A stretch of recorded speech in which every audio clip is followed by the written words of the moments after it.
क्या आप जानते हैं कि सत्य योग में कैलाश कैसा दिखता है? और जब भगवान ब्रह्मा और दानव जलंधर पहली बार कैलाशा आए तो उन्होंने क्या देखा? और भविष्य में भगवान कल की कैलाश क्यों आएंगे? भगवान ब्रह्मा महान पूर्वजों और दिव्य नेताओं के साथ अपने दिव्य लोक से ऊपर उठे। भगवान शिव से मिलने के लिए कैलाश पर जाना, जो केवल चट्टान और बर्फ की चोटी नहीं है, बल्कि आध्यात्म और ब्रह्मांडीय शक्ति का जीवंत अवतार है। जैसे ही वे पास पहुँचे, युग बदल गया। दिव्य फूलों की खुशबू वातावरण में फैल गई। आकाश गंधर्वों और किन्नरों जैसे दैवीय प्राणियों की मधुर ध्वनियों से गूंज उठा, जिनकी आवाजें देवताओं को भी मंत्रमुग्ध कर सकती थीं। क्रिस्टल साफ झरनों से सजाए गए पर्वत शिखर साधुओं की मेजबानी करते हैं, जो गहरे ध्यान में डूबे होते हैं और उनकी आत्मा भौतिक दुनिया से परे उड़ती है।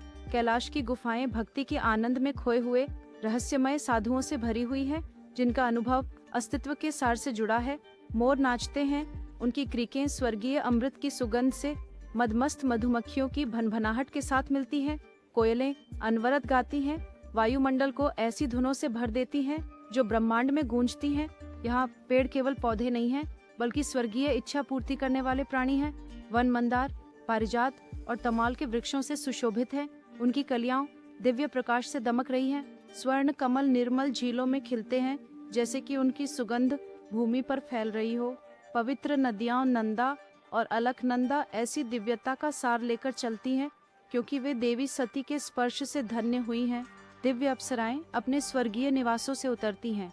दिव्य शरीरों से निकला कुमकुम पाउडर नदी के जल को सुनहरा बना देता है, जैसे कि स्वयं नदी दिव्य आनंद में लज्जित हो उठी हो। घने जंगलों के बीच भव्य हाथी, पवित्र हिरण, चंचल बंदर और दिव्य जंगली सुअर, दिव्य बाघ और शेर सभी पूर्ण सामंजस्य में रहते हैं। यहाँ सिद्धों की आत्माएं, जो ज्ञान के माध्यम से परिपूर्ण हैं, शाश्वत आनंद में निवास करती हैं।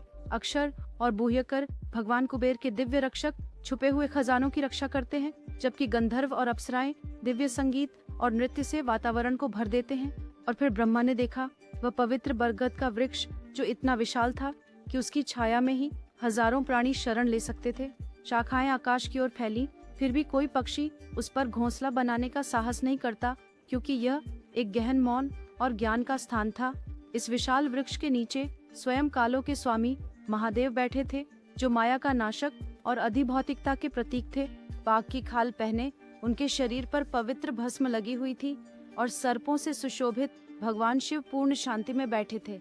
उनके चारों ओर महान अर्षि, सनंदा, सनक और अन्य कुमार गहरे ध्यान में बैठे थे, दिव्य गुरु की आभा में डूबे हुए।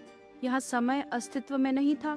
भूत, वर्तमान और भविष्य एक अनंत क्षण में मिल गए थे, जैसे कि महादेव महान योगी आत्म साक्षात्कार की अनंत आनंद में खोए हुए थे। लेकिन कैलाश में प्रवेश करने वाले सभी लोग शुद्ध इरादों के साथ नहीं आए थे। राक्षस राजा जलंधर, जो शिव के अपने अंश से उत्पन्न हुआ था, कभी इस पवित्र भूमि पर घमंड और वासना से भरे दिल के साथ आया था।